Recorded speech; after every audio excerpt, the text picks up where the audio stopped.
Bonjour, je m'appelle Aurélie, je suis sage-femme et nous allons voir aujourd'hui les différentes positions pour l'accouchement. Afin de mieux comprendre les différentes positions de l'accouchement, voyons ensemble le chemin que votre fœtus va pratiquer dans votre bassin. Votre fœtus devra effectuer une rotation comme ceci pour pouvoir descendre dans le bassin. Il devra donc passer le détroit supérieur, moyen, puis inférieur. Il est donc important que le coccyx soit en position dégagée. De cette manière, nous allons voir ensemble la pratique afin que vous puissiez effectuer ces mouvements.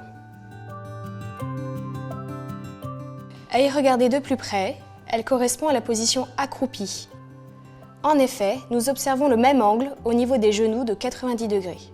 On peut utiliser une variante dite du chasse-neige. Les genoux sont rentrés pour ouvrir le bassin inférieur et faciliter le dégagement du bébé. Afin de se positionner sur le côté, on surélève une des jambes, n'importe laquelle, et on la replie sur la poitrine.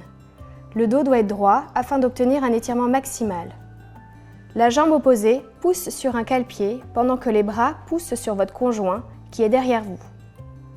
Cette position permet à votre conjoint de participer activement à la naissance.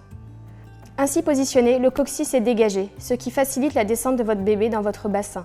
C'est une position asynclite qui peut être utilisée pendant le travail pour aider votre fœtus à bien se positionner.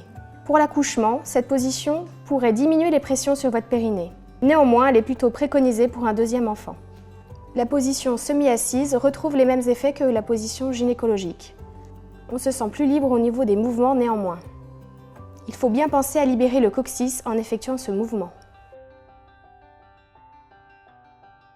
La position assise libère le bassin, ainsi que le coccyx. Elle permet de privilégier les balancements qui peuvent corriger l'asynclatisme de votre bébé, c'est-à-dire remettre votre fœtus dans l'axe du bassin. Elle facilite l'engagement et la descente du fœtus. L'accouchement à quatre pattes libère le coccyx.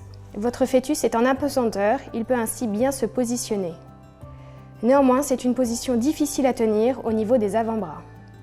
En conclusion, la position pour votre accouchement sera choisie par votre sage-femme ou votre obstétricien.